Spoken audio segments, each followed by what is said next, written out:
Salut à tous les amis, c'est OPMath, on est mercredi, qui dit mercredi dit nouvelle vidéo. On est parti aujourd'hui pour un unboxing de 2 gros colis, je sais pas ce qu'il y a dedans du tout, j'ai reçu énormément de colis. On va ouvrir ces deux-là, on est parti. Premier paquet qui a l'air assez lourd, je me demande vraiment ce qu'il y a dedans.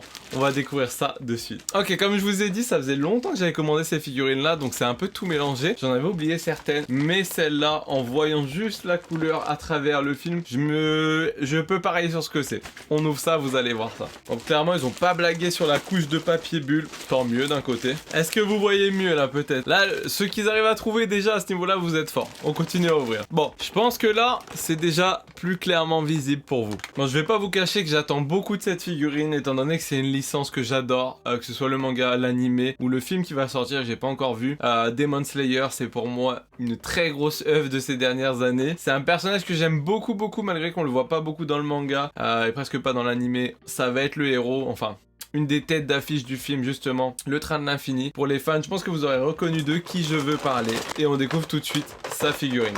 Visiblement, j'ai réussi à la sortir en un morceau. Je vous présente le pilier de la flamme. Du pilier du feu ou de la flamme? Non, c'est de la flamme. Le pilier de la flamme, Mister Rengoku. Regardez-moi cette classe, ce socle avec toutes ces flammes, cette cape, petit motif pareil enflammé. Tout est enflammé chez ce mec-là. Bon, qu'est-ce que j'ai à dire sur la figurine? Bon, déjà un point négatif, on la vend vraiment très stylée avec comme limite du Photoshop dessus, donc elle vraiment, t'as l'impression qu'elle pète la classe. Sa tête est passable, mais vraiment ça rend pas aussi bien que sur l'image. Vous allez voir quand je vais vous montrer le prix, elle était vraiment, ça envoyait du steak. Mis à part ça, franchement avec le socle, le petit diorama, donc avec l'effet des flammes, les flammes sur son katana, etc.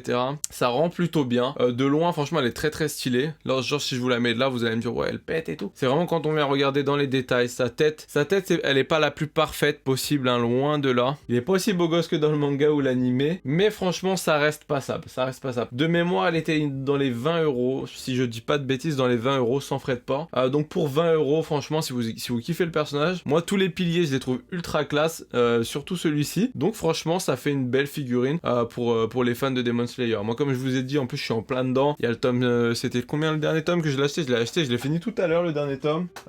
Tome 17, donc en édition française on est au tome 17 pour l'instant, le 18 va bientôt sortir. Et franchement, ce personnage, c'est fou, hein. Comme quoi les personnages qui ont un chara design et qui sont un peu badass, on les oublie pas malgré qu'on les voit pas beaucoup à l'écran parce qu'on l'a vu très peu. Et franchement, il y a beaucoup de gens qui le kiffent et on comprend pourquoi. Il a la classe. Figurine de Rengoku, c'est validé. On passe tout de suite au deuxième carton.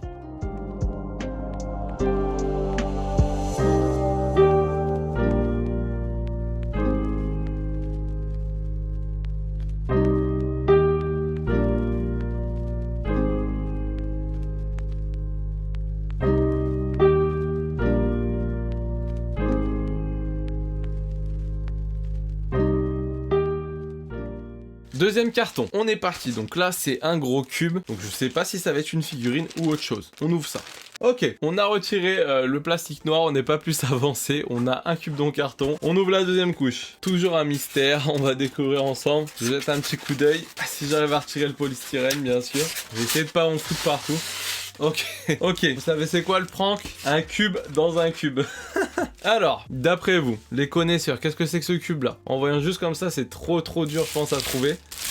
Je vais vous montrer de plus près, ça devrait vous aider. What? C'est ouf ça. Est-ce que si je vous le montre comme ça, ça vous dit quelque chose? Ça devrait parler aux gens.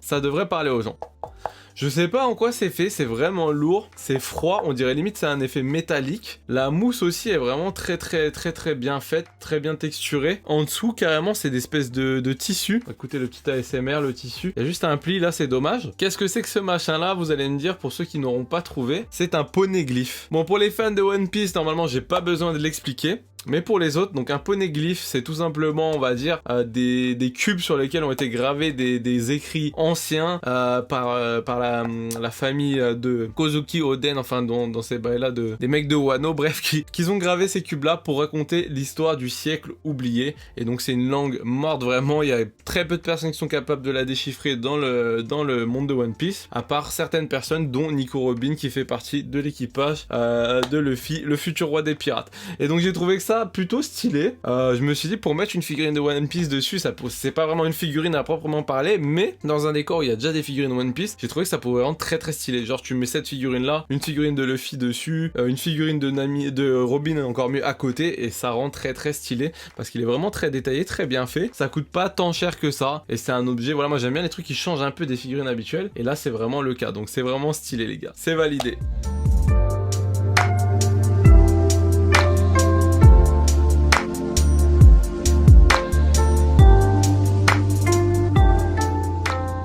Ok les amis, cette vidéo est déjà terminée, c'est passé super vite, il y avait que 2 figurines à ouvrir, mais franchement c'était des trucs plutôt sympas. Entre la figurine de Rengoku et le poneglyph, c'était des choses un peu voilà, différentes des figurines habituelles, donc c'était vraiment cool. J'espère que la vidéo vous a plu, que vous attendez les prochaines avec impatience. On se revoit mercredi prochain, c'était OPMat, à la prochaine.